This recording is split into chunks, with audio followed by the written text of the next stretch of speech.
On se retrouve pour le troisième épisode de Fedora.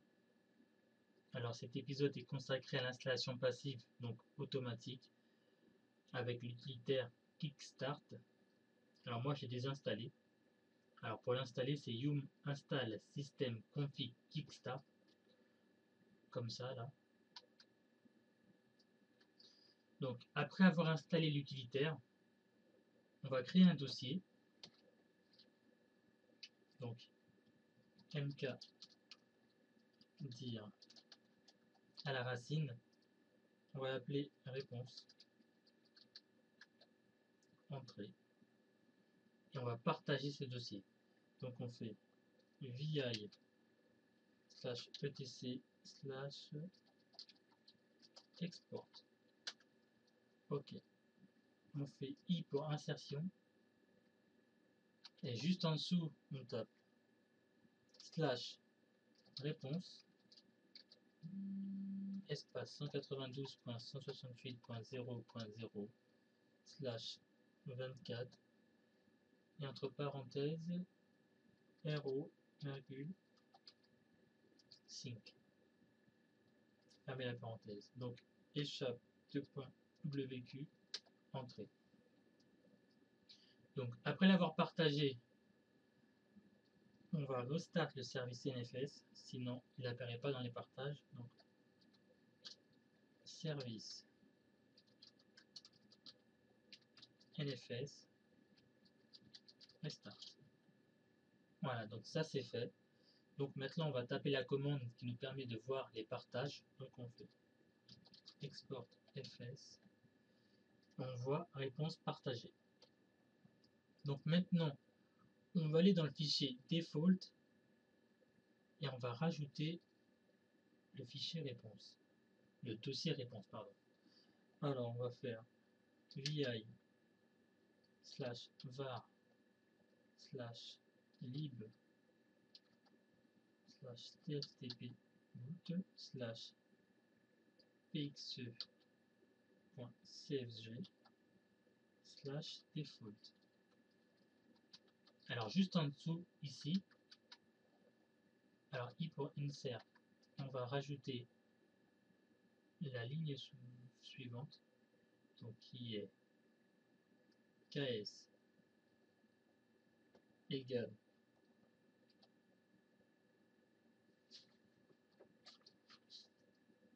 nfs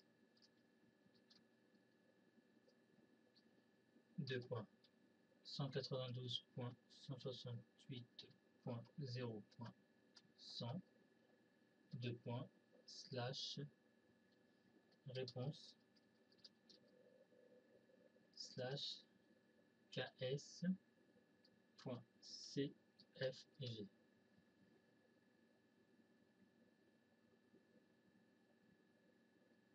Voilà.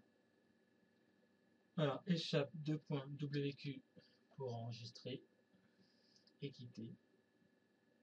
Donc maintenant on va faire le fichier réponse. Donc on va lancer la commande system kickstart, system config kickstart. Voilà. Donc on va remplir les questions avec des réponses. Comme ça, lors de l'installation, les questions posées par Fedora seront répondues par ce fichier. Alors en premier, là on va mettre français. Ici, le mot de passe est 1, 2, 3, 4, 5, 6. 1, 2, 3, 4, 5, 6. Méthode d'installation NFS. Serveur 192.168.0.100. Le fichier ici c'est Titi et pas réponse. Alors ici, on touche rien. Ici, alors supprimer le secteur de partition principale. Ici, reste par défaut. Ici, initialiser l'étiquette du disque. Alors, on va ajouter les partitions. On commence par la swap. 2048, valider, ajouter, home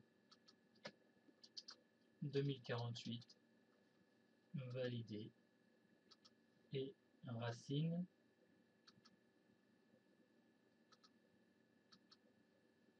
la totalité de l'espace qui reste, valide.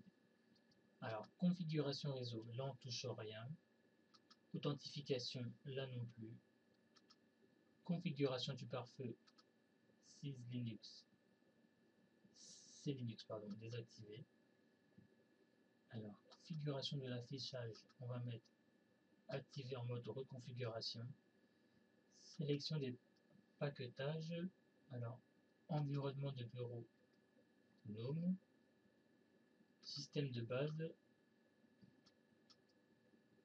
système X-Window. Et c'est tout pour le fichier réponse. Script, on n'a aucun script, donc on fait fichier, enregistrer. Alors ici, système de fichiers, ici, parcourir. Et on va l'enregistrer dans réponse. Enregistrer, fichier, quitter. Et normalement c'est tout. Donc on va lancer le deuxième serveur et on va voir si l'installation se fait automatiquement.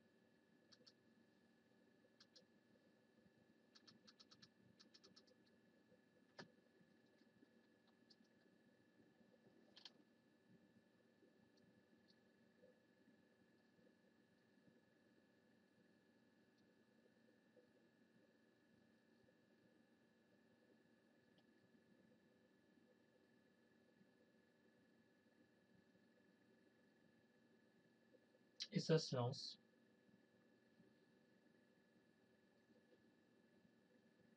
Aucune question n'est posée.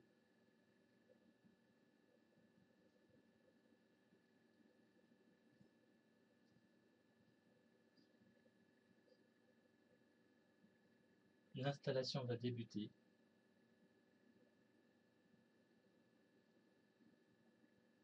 Vous avez réussi. Donc voilà, c'était pas très compliqué. C'était assez simple par rapport à ce qu'on a fait dans le Fedora 2. Donc je pense que c'est tout. Bah, si vous avez des questions, vous pouvez me les poser. Si vous n'y arrivez pas, vous pouvez aussi me les poser. Moi, je vais faire une prochaine vidéo. Donc pour ceux qui continuent, à tout de suite. Et pour ceux qui veulent arrêter, ciao!